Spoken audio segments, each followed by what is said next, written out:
Hey guys, and welcome to the Working Money channel. So we got a tweet this morning, guys, from Ali Charts here posting on Twitter. Bitcoin appears to be breaking out of the symmetrical triangle. A sustained close above $69,330 resistance level could send Bitcoin back to $74,000. So that's what we're looking at, guys. Today, we're looking at resistance for this Bitcoin trend.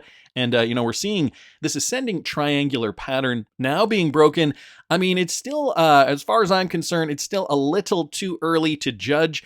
Right now, Bitcoin is trading at 68,900. We actually did see a bit of an uptick over the last several hours here.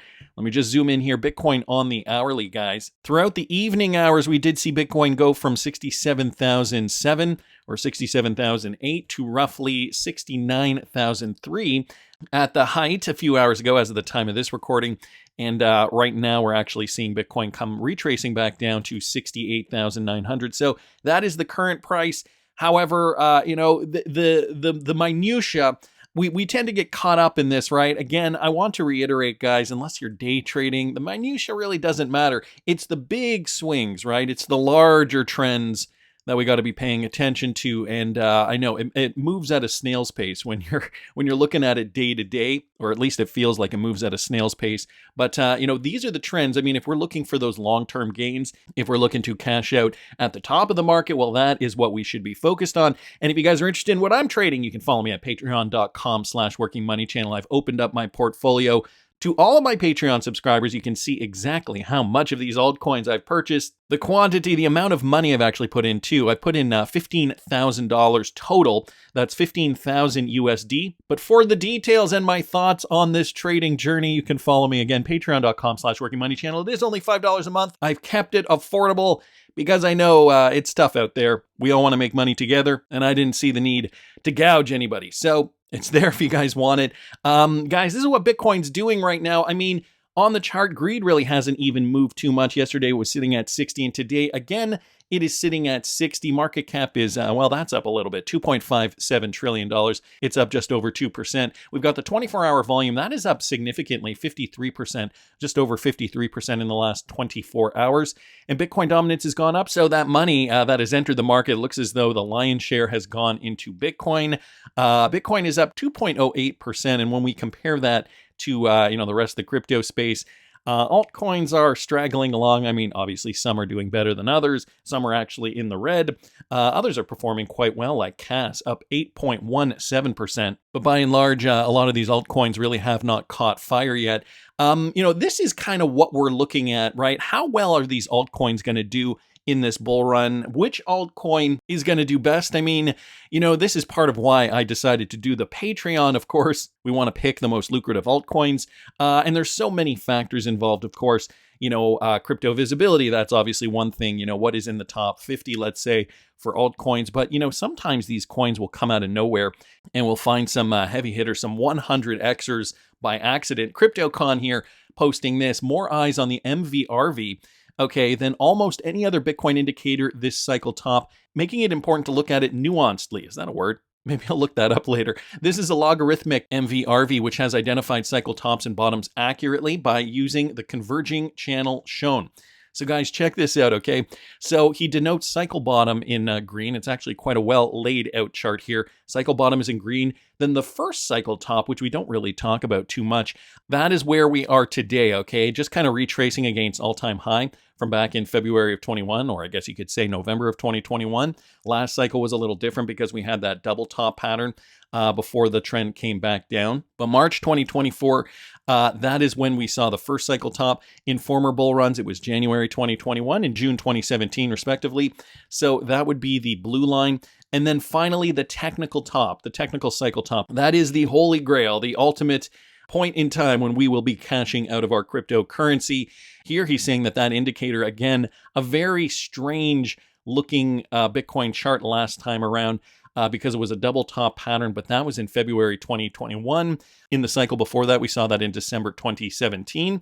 And the cycle before that was November 2013. So you can see those points here on the chart. We make the first top, boom, and then the second top in the cycle comes later. So as we're closing in, guys, the first market top has been reached, and that was March again. That was March 2024.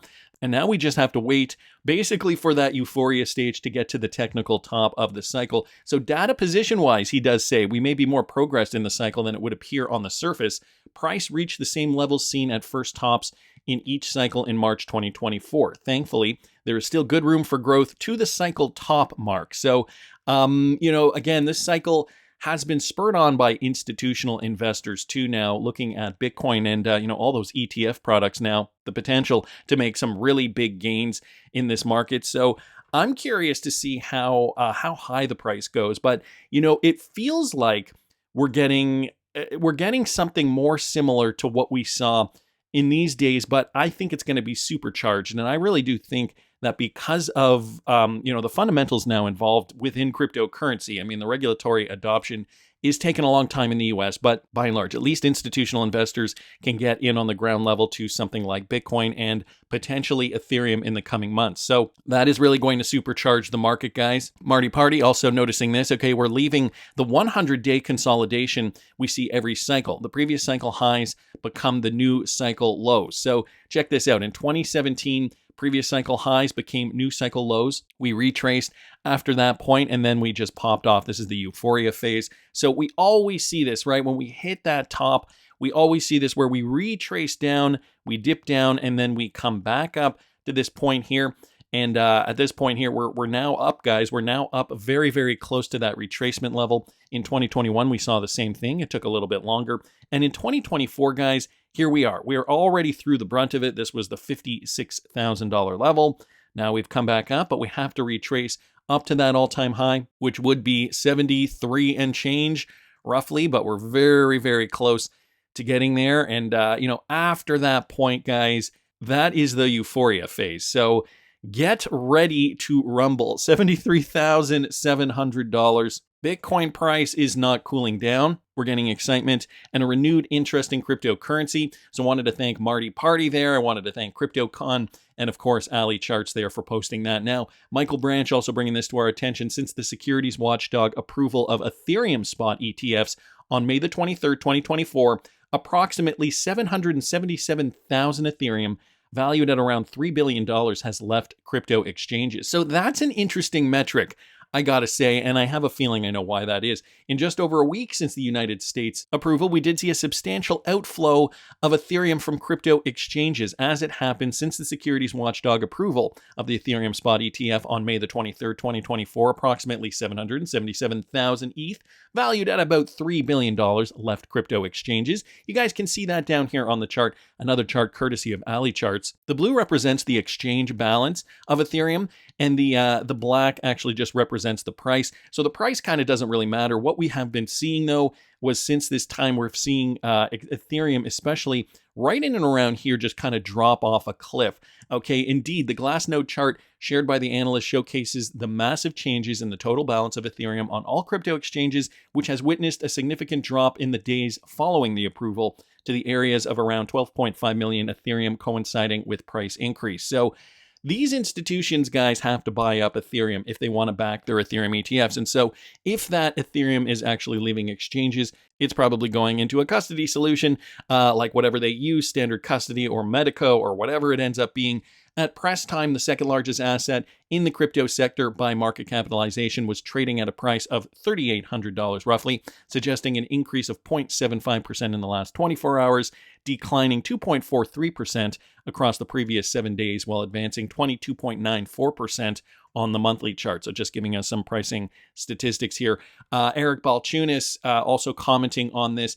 So he's saying that him and Seafart are increasing our odds of the spot Ethereum ETF approval to 75%. This was a few weeks ago, up from 25%. I talked about this in a video I did a few weeks ago. Hearing chatter this afternoon that the SEC could be doing a 180 on this increasingly political issue, so now everybody is scrambling. And I think that, this is why we're seeing this drop-off now. These organizations know it's going to get approved. The BlackRocks, the Fidelities, the Franklin Templetons of the world. They know this is coming. They know that Bitcoin's not going to be the only one. They know that eventually, as the regulations just become more favorable for crypto, we are going to get to see more of these. And, it's just more opportunity for these institutions to make money, and retail for that matter. I mean, everybody's going to be buying into these ETFs. Just wait until that euphoria phase hits too, right? We haven't even seen that part yet where we're going to get the media spotlight, attention, everything focusing on cryptocurrency, where, this was like the latter half of 2021 in the last bull run, or we'll call it from maybe February, March 2021, right until the top, which was, let's say, November 2021. That period of time was crypto craziness. Remember Elon Musk was on Saturday Night Live?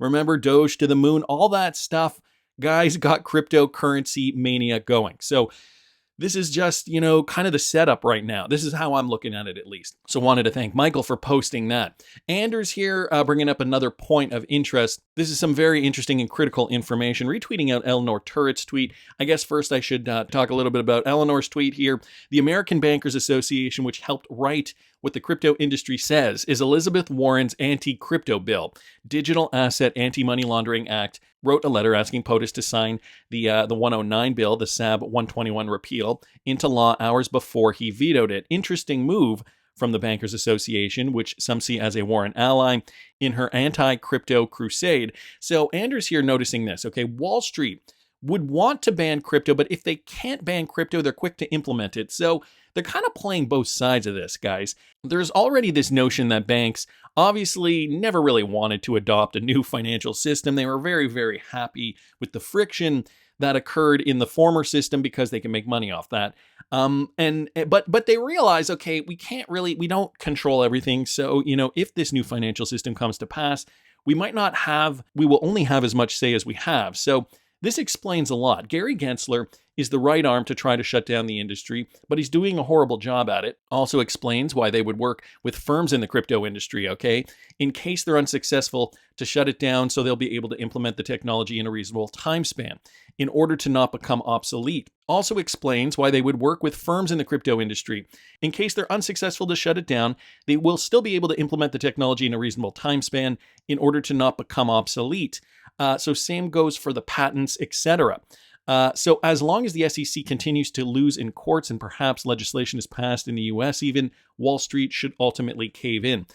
So an interesting observation here. Ultimately, guys, what this is going to mean, though, is that people who are holding cryptocurrency now, the ones that are not FOMOing in right at the top, are going to do the best because we got in when it wasn't cool. Remember, we got in when prices were super low. If you guys have been following me at patreon.com, you probably saw what I was buying last year when the market was still very, very depressed. And even last year wasn't the most optimal time. I mean, really, I got into some of my legacy positions like my Solana and my HBAR back in late 2022. That was the best time to get into a lot of these cryptocurrencies. Fortunately, though, there are still good opportunities there for some of these altcoins, some of these potential high flyers that we will see in the bull run. And I've even been purchasing up until a month ago or so. And guys, once we get past this mark, like this is kind of the last hurrah before the euphoria phase kicks in. That's it. Profit potential just goes down and down and down. So again, patreon.com if you guys are interested in seeing what I'm trading. Raul Pal even gives his 2 cents here. I'm not entirely sure if I agree with it 100%. Then I see a lot of people trying to be overly cute by saying, oh, I'm going to own this underappreciated crypto like Cardano or XRP or whatever. But you're taking a risk that they're not going to appreciate the same as the proven assets. If I look at the compound rate of growth, the annualized rate of growth, Bitcoin's 150%, ETH since 2012, ETH is 180, about 160, 70%, something like that, since 2015, 16. Solana's like 200. And that was a snapshot in February before. I mean, many of these aren't at all-time highs yet. So the returns from just owning the top assets is so good. Now, I also understand that a lot of people may only have 10 grand worth of savings. So they think, well, even if Bitcoin goes to $1 million, that's a 14x. So I've got 140 grand. Can that even get me a deposit on a house? Is that a retirement saving? I get it. So people really want to take more risk, but just do it intelligently. And that's how not to fuck this up. That's Raul Pal's whole motto this bull run. Now, he says Cardano and XRP, they're the undervalued assets, and you're taking a bit more of a risk with those particular cryptocurrencies. He's calling them kind of second-tier assets, not really the proven ones like Solana and Ethereum. But I beg to differ on that. I think in the last bull run, we got XRP depreciating because of the lawsuit. And, if we just go back to 2017, 2018, we saw what XRP is capable of based on an environment where everybody can trade freely. And, you compare that to the SEC lawsuit time. Obviously, so many exchanges delisted XRP, we just did not get up to those highs.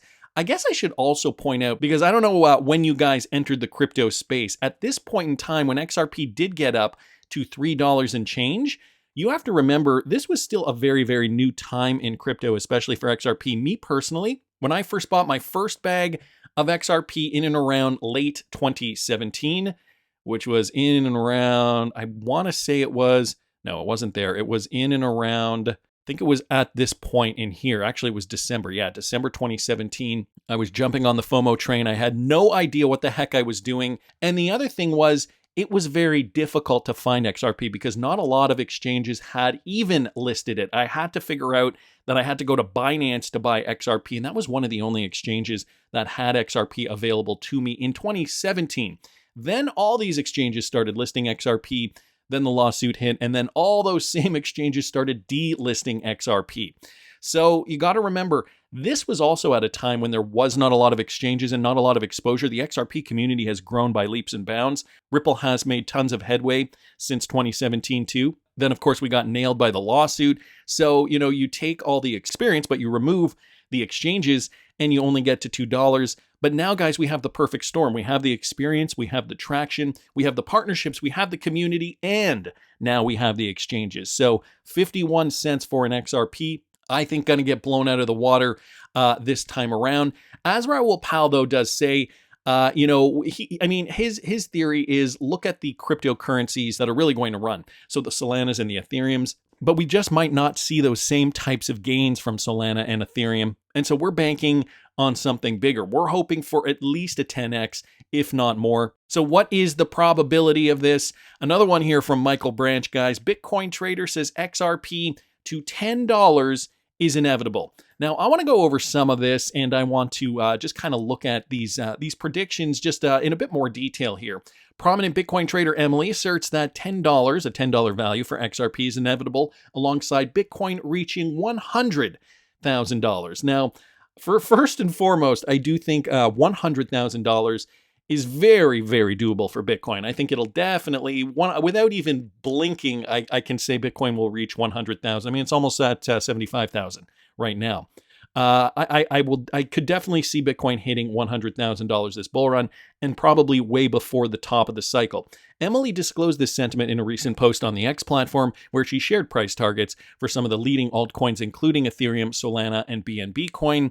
She also said, a $10 XRP is inevitable. So this is what she's predicting down here. Okay, Bitcoin to 100,000, Ethereum to 10,000, Solana and BNB coin to 1,000, XRP and Matic to $10. How doable are these targets? So first, let's just take a look at Bitcoin. And as I was saying, Bitcoin price moved to $100,000. That would only bring us up roughly, about 44%. And if I take a Fibonacci here and bring it down to the trough, I mean, that barely gets us to the 1.618. So I think very, very doable, 44%. Here's the Ethereum chart, and now we're going to look at Ethereum going up to $10,000. That would bring Ethereum to roughly up 163%. So if I bring a Fibonacci here on the Ethereum chart, you guys can see very, very conservative estimates, I gotta say, okay? Not even up to the 2.618 for Ethereum, even if it goes to $10,000. Now, Solana and BNB coin. Here's where it gets interesting, because these are the cryptocurrencies that are likely going to do better. Okay, we got Bitcoin and Ethereum. They are kind of the hallmark cryptos. But now let's get into some more interesting positions. Solana, as you guys know, part of my legacy portfolio. I did purchase originally at $26 and still holding. So if Solana goes up to $1,000, which, I mean, I'm getting the sense that this is not a very lofty goal either. that would bring it up over 500%, 506% from today's price. And to be honest, that goes right between, this is kind of where I were to expect to see Solana, right between the 3.618 and the 4.236. So not quite right at the top of the Fibonacci, but right between the two top levels there, up 500%. And BNB coin, let's just take a look at that one too. BNB coin was one of those top flyers in the last bull run. We've already seen BNB coin kind of hugging the top end, a former all-time high. A lot has happened though since. And now the CEO is in jail, or at least awaiting sentencing, or I think he's gotten his sentencing now. 59%, 60%, let's call it, for BNB coin to go up to $1,000. I think that is very doable. I think that price target is going to go far beyond the 1.618, which, as you guys can see here, it would be hitting the 1.618, so only 59%. But you know what, guys? It's good to keep our expectations in check. Let's take a look at Matic. This is the Matic chart on the daily, and if we can get up to a $10 Matic, that would bring us to roughly 1,300%. So now we're entering territory that gets retail very, very excited here. And from the top of the Matic chart, look at that. We're getting right past the 3.618. So somewhere in and around there, I think is very doable for a cryptocurrency like Matic, 1,300%, under the right conditions. And finally, guys, XRP, one of the most controversial cryptocurrencies there is, in my opinion, and probably a lot of your opinions. XRP, to get to a $10 price point, would have to go up 1,800%. And again, guys, I don't think this is out of the question. I certainly do think that it would definitely have to surpass the expectation if we were to take the fib from the last top. But guys, even just taking the fib from the former all-time high, which, I know a lot of us are realizing that this might be the way to look at XRP, considering we did not reach a new high. Guys, that brings XRP in between the 2.186 and the 3.618. So a $10 XRP, not even making it up to the top, that would be $13 and change. But even if you just look at the growth, 1,800%, considering the perfect storm that we're in now. Ripple has gotten traction, the partnerships have grown. Not only that, guys, exchanges have relisted XRP, and the community has grown as well. So now I just wanted to take a minute and take a look at the total market chart and see if this is really doable. I mean, if we look at the total market cap based on these numbers, okay, where can we see the total market cap go? Let's start with the first one, Bitcoin. Okay, and so we have a 44% increase for Bitcoin. So I'm just going to add up these and average them out. Let's take a look at Ethereum real quickly here. Ethereum was 163, so we'll add 163. Okay, and we'll add Solana here on the list too. Solana, we're going to add another 506, 506 plus BNB coin. What was that at? We're just taking the top cryptos here, 59, 59. And then we're going to look at Matic. Okay, Matic here to USD. Matic is up 1324, so plus 1324. And then we look at XRP, guys, and XRP, we're assuming XRP will go up 1,818, 1818. Okay, and we're going to divide that by 6 to get an average, right? There's 6 there. 1, 2, 3, 4, 5, 6. Yes, 6. Divided by 6. So on average, based on all these cryptocurrencies, the total market cap could go up another 652%. If we double then the conservative prediction of $10 trillion, that means that we will go up roughly, what was it, 650, 652. That would bring us in and around here, guys, an $18 trillion market cap. And this one from Rob Art. I mean, I got to say, Rob has had a love-hate relationship with XRP and the XRP community for that matter. Jokes aside, though, XRP, he says this, XRP will probably get a good pump this cycle. Sentiment is very bad. Former XRP maximalists who never bought anything but XRP in the last couple of bull runs are now hating it and buying anything but XRP. He says he has a bag. I have a bag too. It is the lion's share of my portfolio. And I think these numbers are very doable, guys. Let's keep our eye on the prize. That's just my opinion, but I want to hear what you guys think. Please subscribe to the channel if you haven't already. Like the video if you like the content I'm providing. I always love hearing your comments. See you in the next one, guys.